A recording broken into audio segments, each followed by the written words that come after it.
Obviously, you both worked on Doctor Who in the past, as you've mentioned, and you've both worked with Sacha Dhawan quite a lot. What did you think about his reveal as the new Master? He was great master, yeah. I've done my bit. Can you cut between the two? Yeah, we'll just slice it. No, I thought he was terrific, absolutely terrific as the Master. Yeah. I mean, Mark said he didn't have any inkling. Did Chris give you a heads up? Chris didn't give me the heads up, no. But Sacha... Accidentally, didn't he? I said, look, don't tell me anything about what you're doing in the show. I don't want to. I was having dinner with him. I said, but are you enjoying it? He said, it's great. Apart from all the really complicated dialogue, like tissue compression eliminator. And I thought, I know exactly what part you're playing. Just from that, I know. But that must have been quite exciting for you as a fan, hearing that classic part of the series. I slightly regretted I didn't get the reveal on camera because I've had years of knowing what's coming, so I would prefer not to know.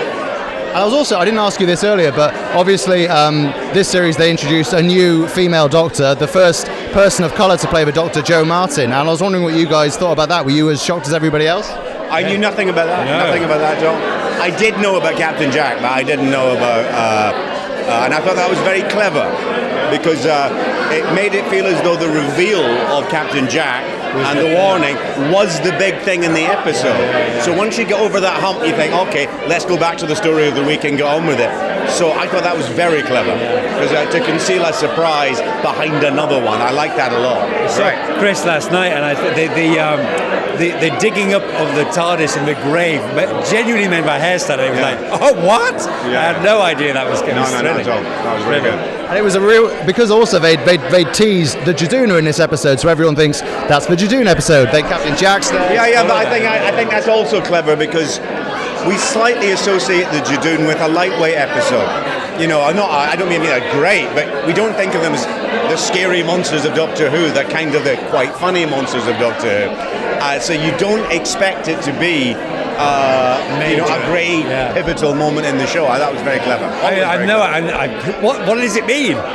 Where is she? Who is she? Yeah, no, I can't work it out. No. I'm not a clue. And I genuinely, I'm not lying, do not have a clue what that all means.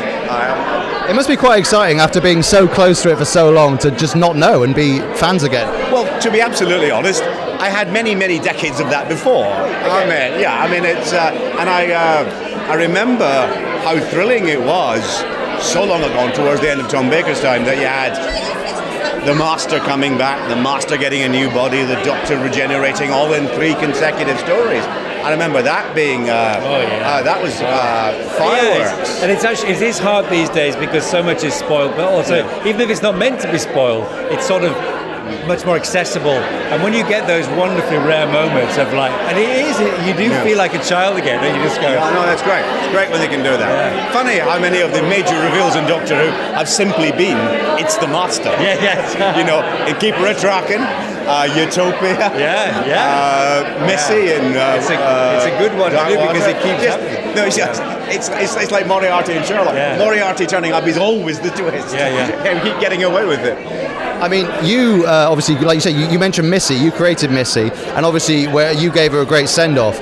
I mean, do you have any ideas about how she actually came back from certain death? No.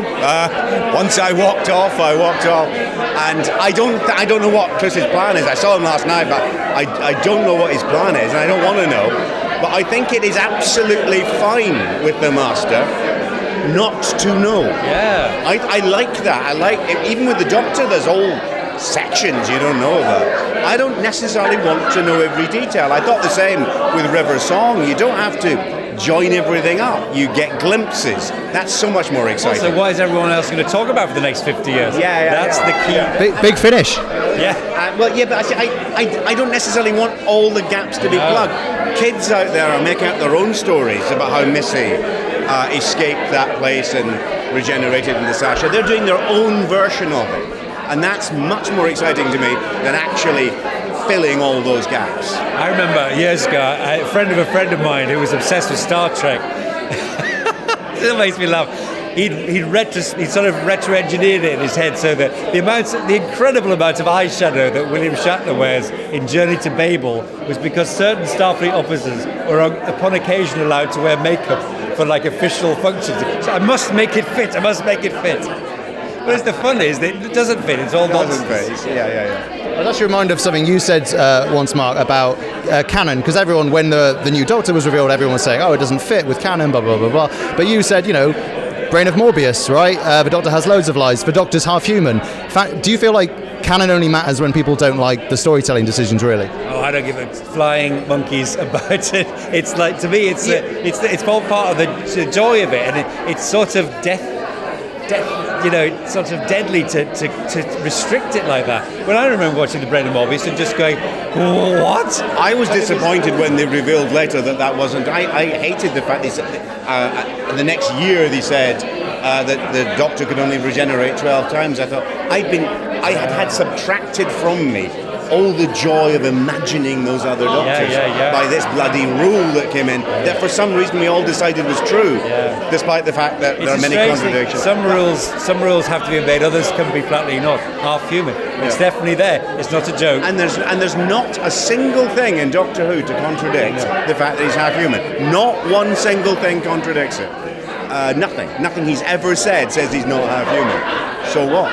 At the same time, I think there's two things about canon. Is you don't want to break really important rules. Really important rules include the Doctor picking up a gun and shooting innocent people, or forgetting that he's a Time Lord and deciding he's human. That would be wrong. She's human. That would be wrong. That's just blowing apart the show. But if you can make it fit, and you can make anything fit in Doctor Who, that's exciting.